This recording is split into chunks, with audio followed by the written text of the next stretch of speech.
সুপ্রিয় দর্শক মণ্ডলী, আসসালামু আলাইকুম। Welcome back to my channel.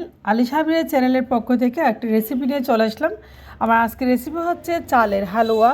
তো চালের হালুয়া আসলে অনেকে সচরাচর বানায় না, তো সুজির হালুয়া বা সবাই বানায়। তো এখানে চাল নিয়েছি আমি 1 কাপ। চালটা আগে থেকে ভিজিয়ে দিয়েছি। এটা হচ্ছে চিনি গুঁড়া চাল, আমি এখানে চিনি গুঁড়া চালটা ব্যবহার করেছি।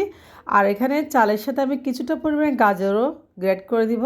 তো চালটা নরম হয়ে আসছে যখন, আমি চালটা ধুয়ে নিয়ে নিয়েছি। এরপর যে গাজরটা গ্রেট করে নিয়েছি, চাল এবং গাজর দুইটা একসাথে মিক্স করে নিয়েছি। এখন গাজর এবং চালটা আমি চুলায় একটু হালকা ভাপিয়ে নেব, ভাপিয়ে ব্লেন্ড করে নেব।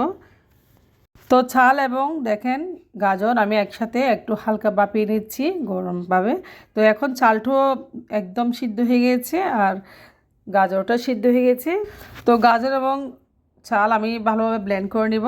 এরপর যে আমি চুলায় চলে আসলাম, চুলায় একটা প্যান বসিয়ে দিয়েছি আর দিয়েছি কিন্তু 1 টেবিল চামচ পরিমাণ চিনি। দেখেন চাল এবং গাজরটা একদম মিহি করে আমি করি নাই, আধ ভাঙা করে করেছি।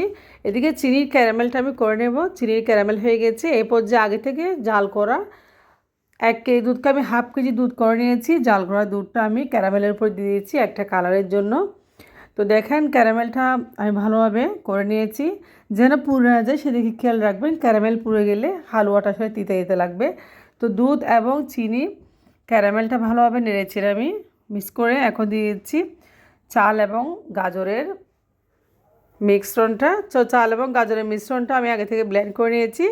তো এখন ভালোভাবে দুধের মিশ্রণের সাথে আমি নেড়েচেড়ে একদম দিচ্ছি। এরপর দিয়েছি লবণ আমি আগেও দিয়েছি, আর একটু সামান্য পরিমাণে লবণ দিচ্ছি। তো এভাবে নেড়ে ছেড়ে আমি চাল এবং গাজরটা ভালোভাবে সিদ্ধ করে নেব।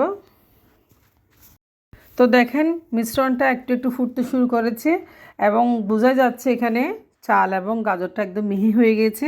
তো এই পর্যায়ে আমি এখানে 2 টেবিল চামচ পরিমাণ মতো গুঁড়ো দুধ পাউডার ব্যবহার করব আর একটু টেস্টির জন্য। আপনারা এটা অপশনালভাবে রাখতে পারেন, দিলে দিবেন। তো 2 টেবিল চামচ গুঁড়ো দুধ পাউডার মিক্স করে নিচ্ছি। তো এই পর্যায়ে হালুয়াটা না টানা পর্যন্ত, পানি না শুকা পর্যন্ত আমি ভালোভাবে নেড়ে ছেড়ে এভাবে নাড়তে থাকবো। অনেক টেস্টি হয় আসলে, সবাই সুজির হালুয়া অনেক ধরনের হালুয়া খায়, তবে চালের হালুয়াটা স্পেশাল। খুবই বাচ্চাদের জন্য খুবই একটা হেলদি খাবার, যে বাচ্চারা ভাত খেতে চায় না। আপনারা চাইলে এভাবে গাজরের হালুয়া বানিয়ে দিতে পারেন। বাচ্চারা হালুয়া সচরাচর পায়েসের থেকে বেশি পছন্দ করে। তো এবার যে হালুয়াটা হয়ে গেছে, আমি একটা থাল দিয়েছি, তাহলে আমি ঢেলে নিয়ে কিছুটা ঠান্ডা করে রাখবো। ঠান্ডা করে আমি এটা ছুরি দিয়ে কেটে নেব। তো দেখেন হালুয়াটা প্রায় হয়ে গেছে। তো হালুয়াটা যখন ঠান্ডা হয়ে গেছে, আমি ছুরি দিয়ে কেটে পিস পিস করে নিচ্ছি। তো আমি একটা সাইজ দিয়ে পিস করে নিয়েছি। তো হালুয়াটা আমি একটা একটা পিস দেখেন প্লেটে উঠে নিচ্ছি। ঠান্ডা হওয়ার পর হালুয়াটা অটোমেটিকভাবে উঠে যাচ্ছে, মাশাল্লাহ। এবার চালের হালুয়া আপনারা বানিয়ে ফ্রিজে রাখতে পারেন, বাচ্চাদেরকেও দিতে পারেন, বাচ্চারা খুব বেশি পছন্দ করবে। খুবই টেস্টি হয় চালের হালুয়া। সামান্য গাজর দিলে আসলে কালারটা অনেক সুন্দর হয়। তো দেখেন হালুয়া হয়ে গেছে আর আমি সুন্দর পিসটা কেটে প্লেটে সাজিয়ে নিয়েছি। আর এই হালুয়াটা বাচ্চারা পরোটার সাথেও খেতে পারে, এমনি খেতে পারে।